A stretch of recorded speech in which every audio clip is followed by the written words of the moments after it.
اللہ اکبر! کتنا عجیب و غریب تھا وہ دن جس وقت ہم سب اللہ کے راستے سے وقت لگا کے آئے تھے۔ پوری مسجد آباد ہوا کرتی تھی۔ اور وہ دن جس دن ہم اور حافظ صاحب دعوت دینے کے لیے باہر گئے تھے، ایک دن ہم اور حافظ صاحب دعوت دینے کے لیے باہر جب نکلے تو مسجد کے باہر کچھ لڑکے بیٹھے ہوئے تھے۔ ہم سب اس دن مسجد کی آبادی کی محنت کے لیے ملاقات میں گئے تھے، تو دیکھا ہم لوگوں نے کہ کچھ نوجوان ایک جگہ پہ بیٹھ کر کچھ دنیاوی مذاکرے میں لگے ہوئے ہیں۔ ہم لوگوں نے ان کے قریب گیا اور جو ہمارا اصول ہے اس کے مطابق ان لوگوں سے ملاقات کی۔ سارے نوجوانوں نے اچھے انداز میں ملاقات کی اور ہم نے ان کو ایمان و یقین، اللہ اور رسول کی باتوں کو بتلایا اور مسجد کے فضائل کو بتلا کر کے نقد مسجد کی تشکیل کی۔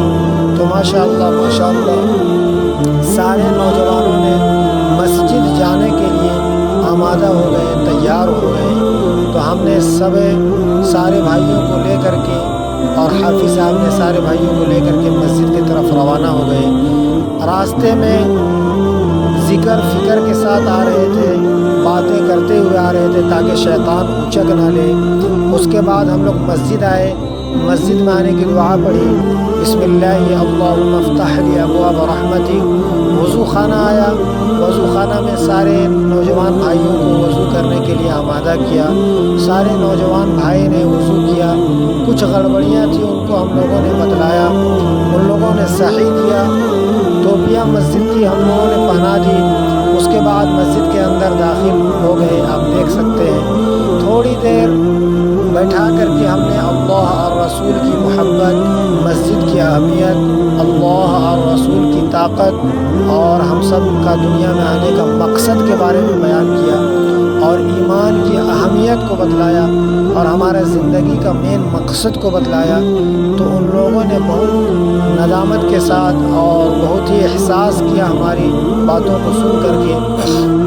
اس کے بعد ان لوگوں نے خود اپنی ذات سے ارادہ کیا کہ ہم بھی نماز سیکھنا چاہتے ہیں، ہم بھی قرآن پڑھنا سیکھنا چاہتے ہیں، ہم بھی اللہ کے راستے میں نکلنا چاہتے ہیں۔ تو ہم لوگوں نے سب سے پہلے ان کو نماز سکھایا، کیونکہ حدیث میں آتا ہے کہ صحابہ کرام رضی اللہ عنہم کو اللہ کے نبی نے سب سے پہلے ایمان سکھایا اور اس کے بعد نماز سکھائی، قرآن سکھایا۔ تو یہ ہمارا سب سے بنیادی چیز ہے کہ ایمان کے بعد نماز اور قرآن، اس کے بعد سارا دین تو ہے ہی ہے۔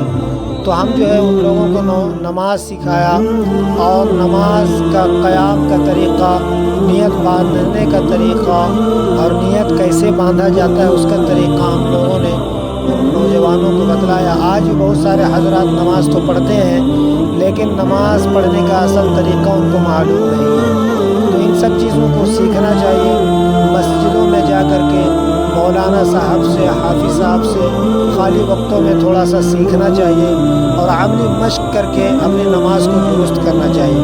نماز میں کیا پڑھا جاتا ہے سب ہم لوگوں نے بتلایا اور اس کے بعد رکوع کرنے کا طریقہ سمجھایا کہ رکوع میں کتنا جھکنا ہے، کہاں دیکھنا ہے، کیسے دیکھنا ہے اور کیا پڑھنا ہے رکوع میں اور کیا بول کر کے رکوع میں جانا ہے، ہم لوگوں نے بتلایا۔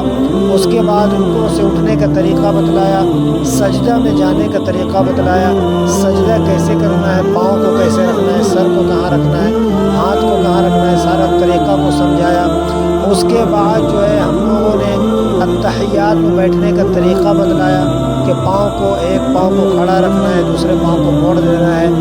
اس کے بعد جو ہے التحیات کے شکل میں بیٹھ کر کے کیا کیا پڑھنا ہے اس کو ہم لوگوں نے سمجھایا، یعنی کہ نماز کی ایک ایک چیزوں کو ہم لوگوں نے بتلایا، جو کہ آپ ویڈیو میں کچھ چیزوں کو دیکھ سکتے ہیں، کچھ چیزوں کو نہیں بھی دیکھ سکتے۔ تو آپ دیکھ سکتے ہیں کہ ہم لوگوں نے اللہ کے گھر میں لا کر کے مسجد کی آبادی کی محنت کی بنیاد پہ اعمال کو سکھائیں۔ یہ سب اللہ کی رضا کے لیے ہو رہا ہے، یہ دکھلاوا اور نام و نمود کا کوئی بات نہیں ہے، بس آپ تک میسج پہنچانے کا مقصد یہ ہے کہ آپ بھی اللہ کے دین کے لیے ہر ہر وقت تیار رہا کرے اور مسجدوں کی آبادی کی محنت کیا کرے۔ اب دیکھیے ماشاءاللہ سارے نوجوان خوش ہیں اور ان لوگوں کے اندر فکر پیدا ہو گئی۔ اب یہ لوگ نماز کا ارادہ کر چکے ہیں۔ اللہ تعالیٰ سارے نوجوانوں کو ہدایت دے، اللہ تعالیٰ ہمیں بھی ہدایت دے۔ یہ نوجوانوں سے مل کر کے ہمیں بڑی خوشی ہوئی، کیونکہ یہ نوجوان ہمارے اصل پونجی ہیں۔ اگر یہ مسجد سے دور ہو جائیں گے تو پھر مسجدیں خالی رہ جائیں گی۔ آج ہم سب محنت تو کر رہے ہیں لیکن نوجوانوں بھی محنت نہیں کر رہے ہیں، جس کی وجہ سے آج ہمارے مسجد کے اعمال بڑا کمزور ہیں۔ تو ہم سب فکر کریں کہ اپنے نوجوانوں کو مسجد سے جوڑنے کی فکر کریں۔ تو وہ دن تھا جس دن ہم سب اللہ کے راستے سے آئے تھے۔ اللہ اکبر، یہ ہم کچھ یاد کر رہے تھے اس دن کے بارے میں۔ تو آج بھی میرے دلوں کے اندر کچھ فکر پیدا ہو رہا ہے۔ تو آج بھی میں جاتا ہوں باہر اور دیکھتا ہوں انشاءاللہ کوئی نہ کوئی ضرور انشاءاللہ ملاقات ہوں گے۔ تو آپ اگر دیکھنا چاہتے ہیں تو